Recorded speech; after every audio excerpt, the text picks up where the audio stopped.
Estamos de volta aqui com a nossa redação. Uma pesquisa mostrou que países corruptos têm menor desempenho na educação. Para chegar nesse resultado, a pesquisa percorreu o seguinte caminho. Primeiro, coletou os dados da avaliação do Índice de Ética e Corrupção, extraído do Índice Global de Competitividade, feito anualmente. Depois, então, eles cruzaram esse número com as médias do Programa Internacional de Avaliação de Estudantes, o PISA. O Brasil foi o país mais corrupto e com terceira pior média no PISA.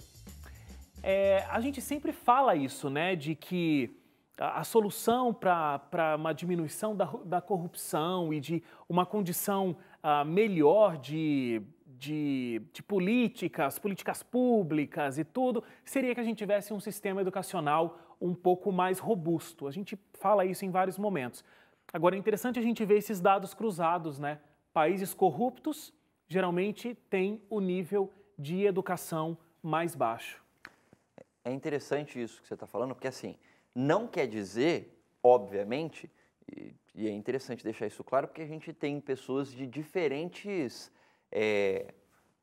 formações educacionais assistindo e ouvindo a gente agora. Então não quer dizer que uma pessoa que tem menos conhecimento formal de escola e tudo mais, ela tende a ser mais corrupta. Não é disso que a pesquisa está falando. Não. A pesquisa está falando assim, em países onde as pessoas têm melhores condições de estudo, os países tendem a ser menos corruptos. Porque é lógico, a gente vai...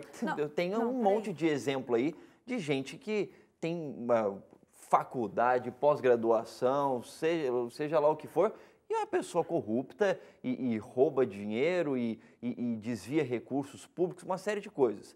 Agora, o grande lance que eu acho que tem essa relação dos países com melhores níveis de educação é porque é o seguinte, um país que está preocupado com a educação dos seus cidadãos como um todo, mostra que essa situação não está ligada com um governo ou governos que se preocupam única e exclusivamente com o seu período de mandato, entende?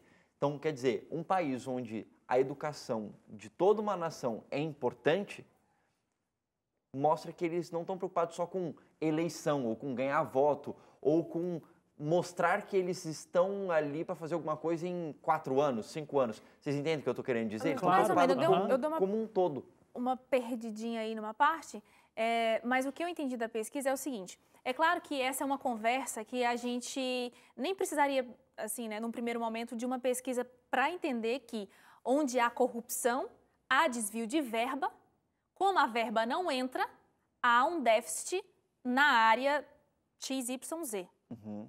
No caso, a gente está falando de educação, e geralmente quando há uma corrupção, pelas pesquisas que são feitas, o maior déficit sempre entra na saúde e na educação. Isso não, então, o que essa pesquisa identificou isso?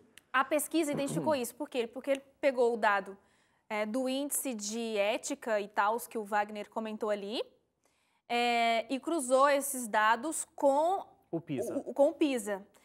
Então, deu certo. O PISA é o quê? Analisa o PISA a educação internacional. Uma avaliação da educação que acontece internacionalmente.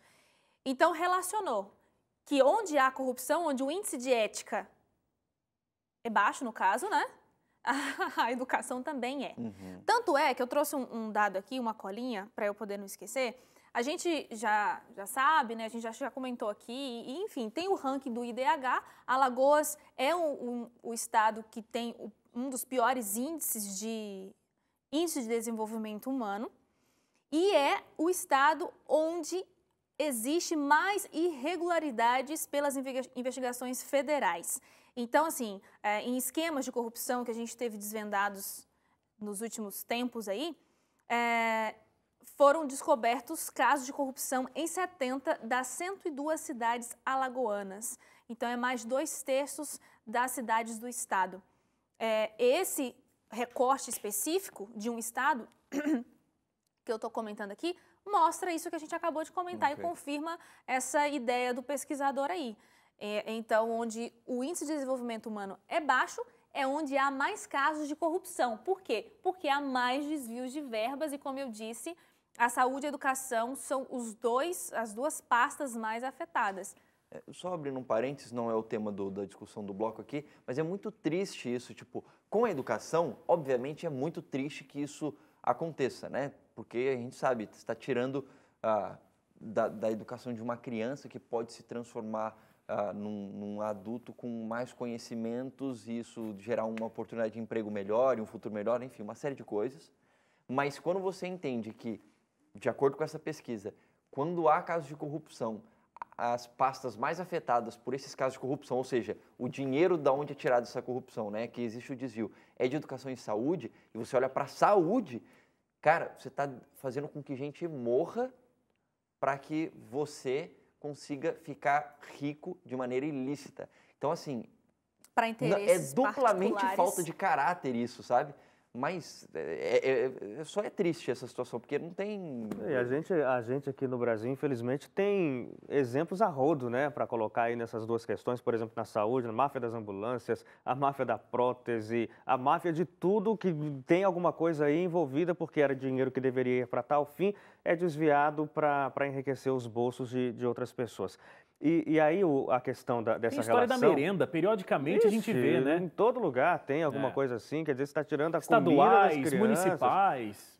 em qualquer lugar. E aí o caso é o seguinte, mascote, né, que você...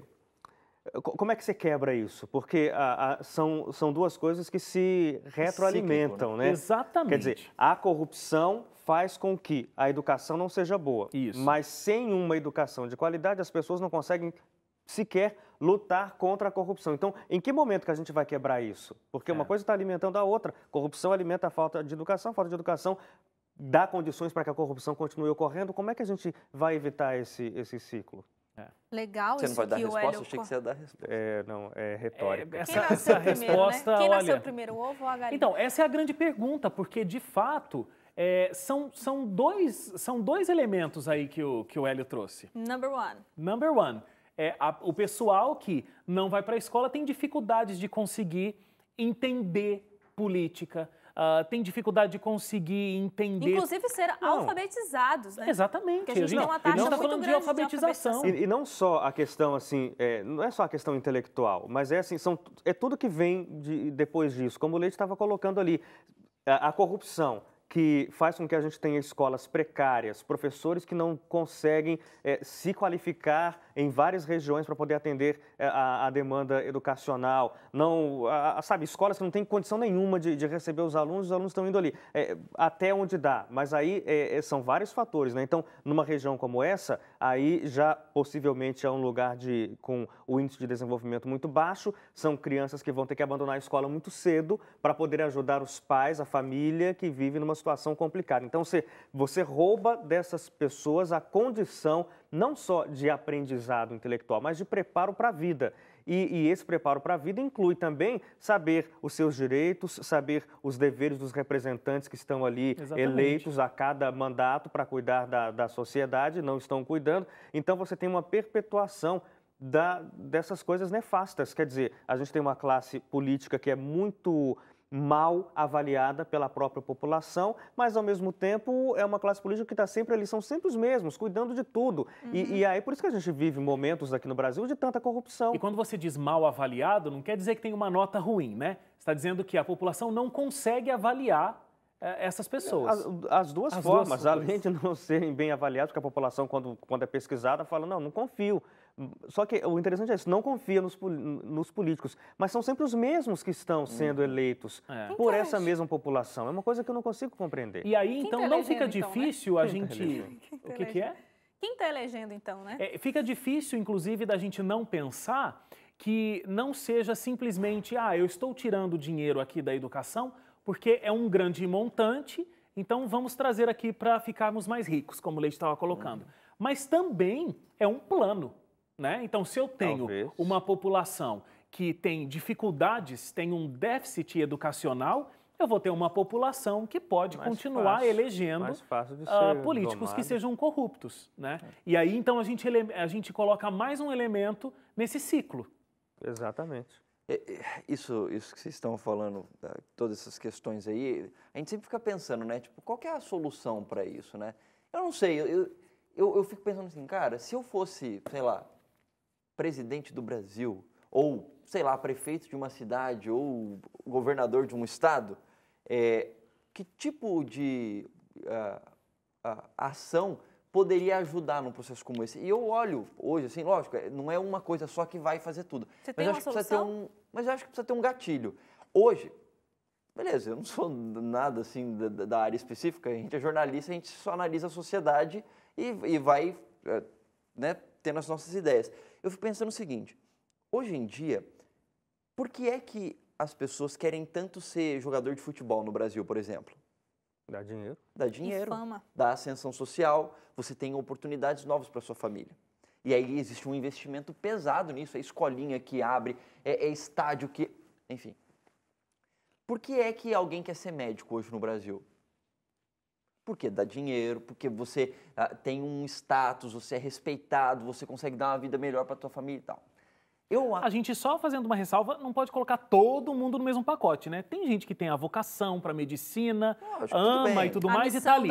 Mas realmente muitos desses escolhem a profissão justamente pelo recurso que virá depois. Ó, se tivesse toda essa questão com um médico, eu quero salvar vidas e tal, mas para você ser médico você ganhasse um salário mínimo por mês, eu tenho certeza que a quantidade de pessoas querendo fazer o curso de medicina seria muito baixa. Exatamente. Para mim, um ponto que alavanca essa questão de educação aqui no Brasil seria o seguinte: professor precisa ser muito bem remunerado aqui no país. Deveria ser, se não a profissão com a melhor remuneração desse país, deveria ser uma das maiores remunerações. E respeitadas. Porque assim as pessoas teriam muito mais vontade de ser professores. Lógico, aliado a isso tem uma série de coisas, aí métodos de avaliação, beleza, estrutura de escola, lógico, vem um monte de coisa no pacote.